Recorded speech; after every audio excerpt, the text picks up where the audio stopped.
Welcome to Module 4, Setting the Stage and Comprehensible Input. In this module, you will begin to explore the different components of the effective instructional sequence, and will have the opportunity to begin designing your own lesson plan, which is your final project for this course. So let's try to define what setting the stage might be. It's really not too mysterious. Just consider the words setting the stage. How would you explain that?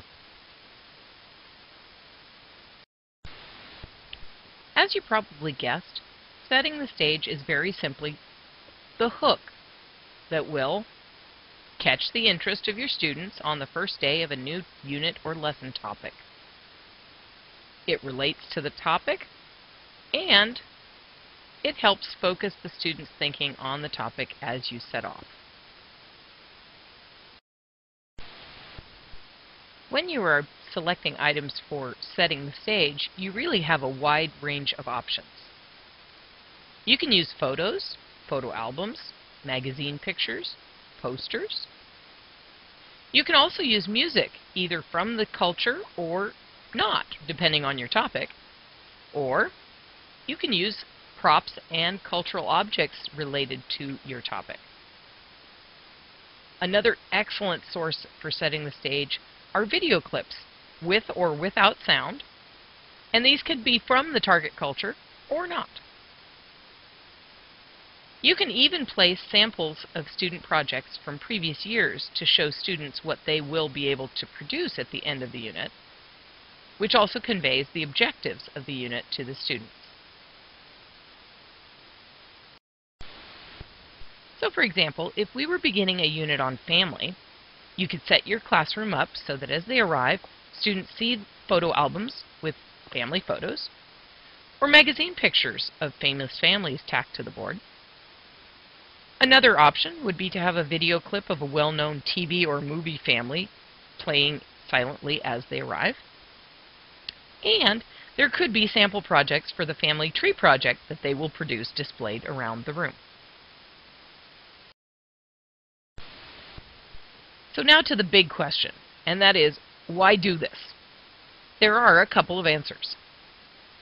First, the students realize that something new is happening and begin wondering what they're going to do today, which engages them the minute they walk through the door. They should come into class saying, either out loud or in their heads, "Something is different today. I wonder what's going to happen." Second, you're accessing their prior knowledge, whether in the target language or simply in English.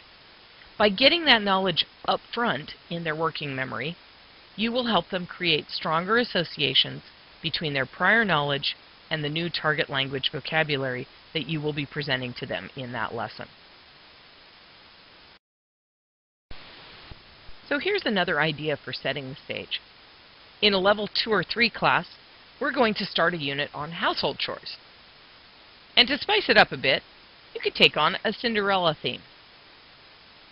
To set the stage, you could tape a picture of Disney's Cinderella to the door, so the students wonder, why is Cinderella on the door?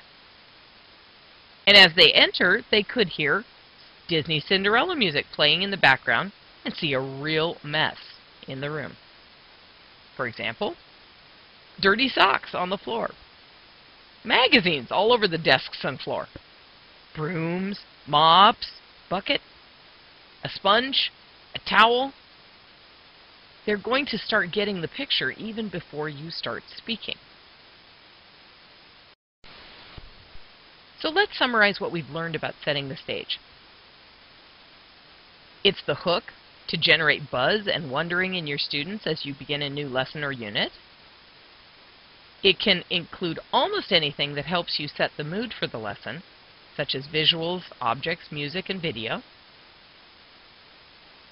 This is the only step of the effective instructional sequence that might include some English, but not from the teacher.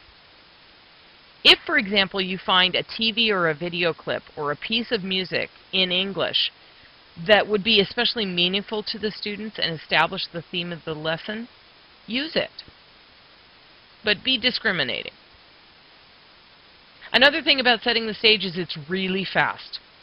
Setting the stage literally starts as the students enter the classroom and ends as you begin your lesson, which is a matter of minutes in most cases. Finally, setting the stage is one of the easiest parts of the effective instructional sequence to neglect or forget. However, it is so beneficial to student engagement, and students look forward to the next time the teacher dresses up the classroom, or perhaps themselves.